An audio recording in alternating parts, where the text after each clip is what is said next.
The grocery store hummed with the energy of a typical afternoon. Shoppers bustled through the aisles, their carts rattling as they collected items for the week ahead. The faint smell of fresh bread from the bakery mingled with the sound of barcode scanners beeping at the registers. Amid the chaos, Emily stood at her checkout lane, a warm smile on her face as she greeted each customer. Emily was the kind of person who made you feel seen. Her cheerful hello and genuine care for her work brightened even the longest lines. At just 22, she had built a reputation as one of the most reliable clerks in the store. Her coworkers admired her patience, while regular customers knew her by name and appreciated her knack for remembering the little things about their lives. Today, however, Emily was about to face a challenge she hadn't anticipated.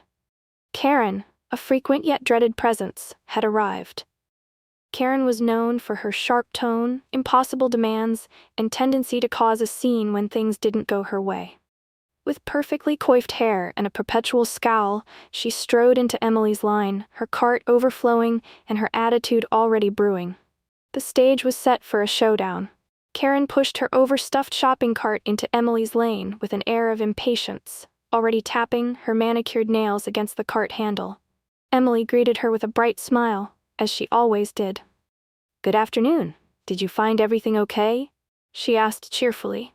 Karen barely acknowledged her, mumbling a curt, "Just hurry it up."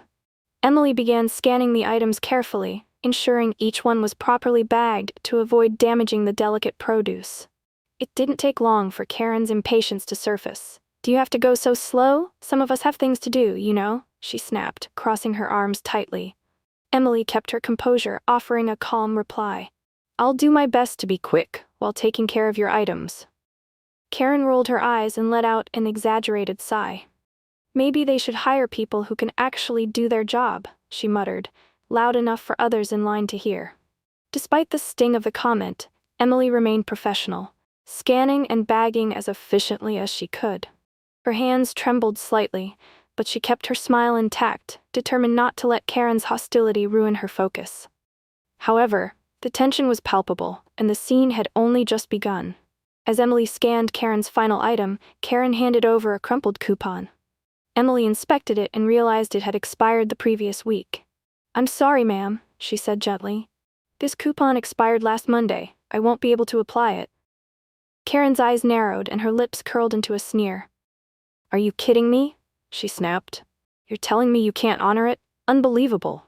Emily attempted to explain. "I understand it's frustrating, but unfortunately our system won't accept expired." "Don't give me that nonsense," Karen interrupted, her voice rising. "Maybe if you knew how to do your job, this wouldn't be an issue."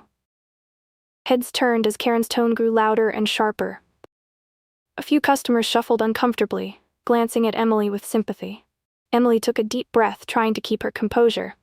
"I'm happy to call my manager if you'd like to discuss it further," she offered. Karen leaned forward, her face inches from Emily's. "Oh, I'm sure your manager is just as clueless as you are. You probably can't even read the coupon properly." The cruel remark stung, but Emily held her ground, her hands trembling slightly as she prepared to call for help. The tension in the air was thick, and everyone was watching. Emily's hands trembled as she continued scanning the groceries, her cheeks burning from Karen's harsh words. She could feel the lump forming in her throat, but she refused to let the tears fall.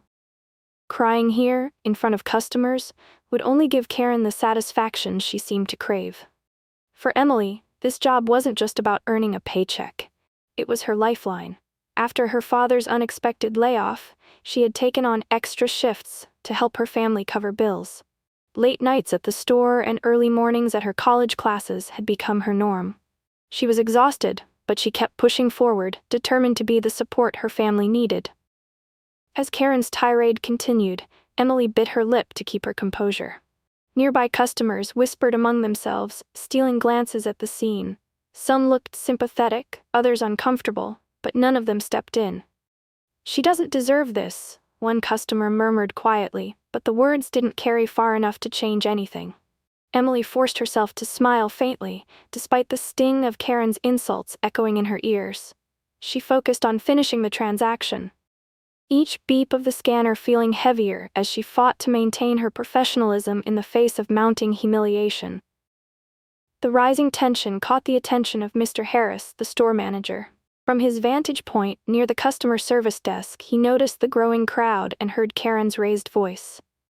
Calmly but purposefully, he made his way to Emily's checkout lane, his presence commanding attention as he stepped in beside her. "Good afternoon." Harris began in a steady tone, his eyes briefly meeting Emily's to reassure her.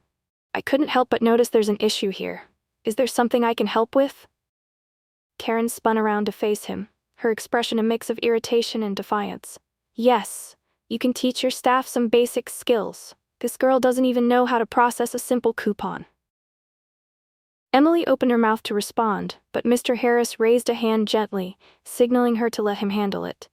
"Ma'am," he said, his tone firm but polite, "I understand your frustration, but I'd appreciate it if we could step aside and discuss this calmly." Karen scoffed, crossing her arms. "Calmly? There's nothing to discuss. I'm right, and your employee is wrong. It's that simple." Her voice grew louder, drawing even more attention, but Mr. Harris remained composed, preparing to address the situation with unwavering resolve. Mr. Harris took a deep breath, his calm demeanor unwavering as he turned to Karen. "Ma'am, I have to step in here," he said firmly. "Emily is one of our most dedicated employees. She works tirelessly to ensure our customers are taken care of, often going above and beyond." Karen's face flushed with indignation. "Dedicated? If she were dedicated, she'd know how to do her job properly." Mr. Harris shook his head slightly, maintaining a measured tone. "Mistakes can happen, but in this case, Emily hasn't done anything wrong. The coupon you presented is expired and it's against store policy to honor it. She explained this politely, yet you've chosen to direct unwarranted personal attacks at her." Karen opened her mouth to argue, but Mr. Harris continued, his voice firmer now. "I understand frustration, but the way you've treated Emily is unacceptable. My team deserves respect, and I cannot allow behavior like this toward any of my employees."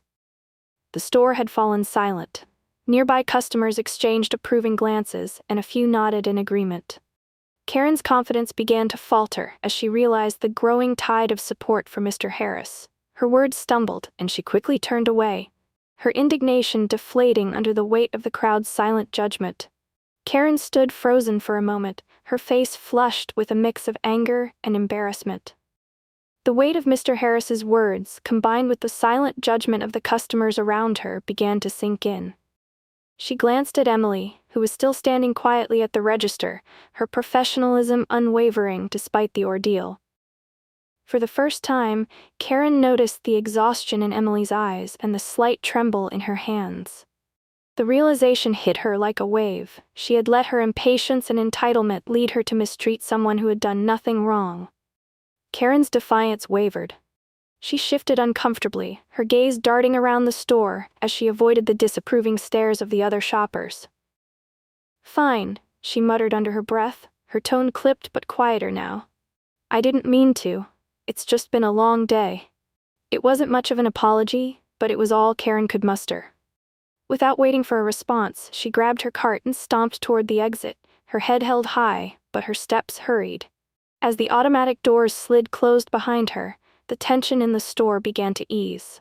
Karen's outburst had left its mark, but her departure felt like a small victory for everyone who had witnessed the scene. As the doors closed behind Karen, Mr. Harris turned to Emily, his expression softening. "You handled that with incredible grace," he said warmly, placing a reassuring hand on her shoulder.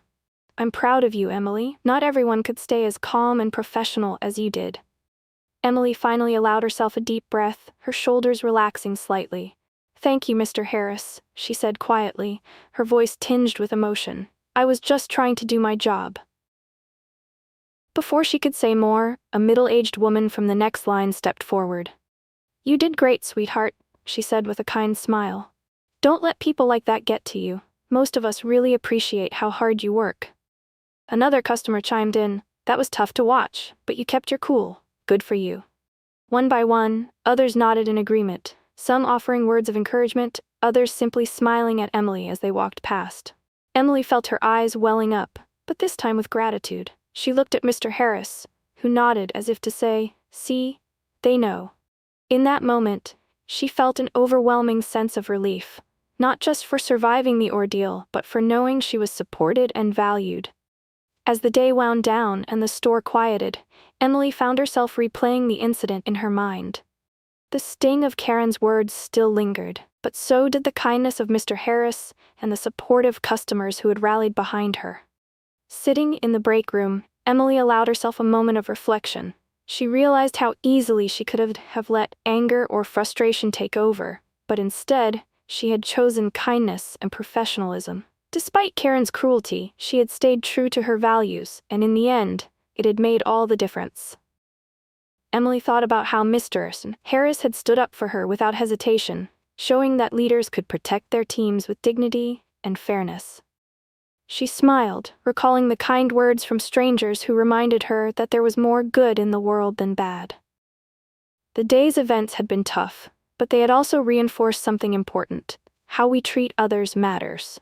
Everyone has their struggles, seen or unseen, and kindness costs nothing. As she clocked out and stepped into the cool evening air, Emily felt a renewed sense of purpose. She resolved to always stand up for herself and others while treating everyone with the respect they deserve. Thank you for watching. I hope you enjoyed this story and found some inspiration in it. If you did, please take a moment to hit that subscribe button to stay connected for more heartfelt stories like this. Don't forget to give this video a like if you found it meaningful, and feel free to share it with friends who might need a little positivity today. I'd love to hear your thoughts, so leave a comment below and let me know how you've been impacted by moments of kindness or how you've stood up for others. Your feedback means the world to me. Thanks again for your support, and I look forward to sharing more stories with you. See you in the next one.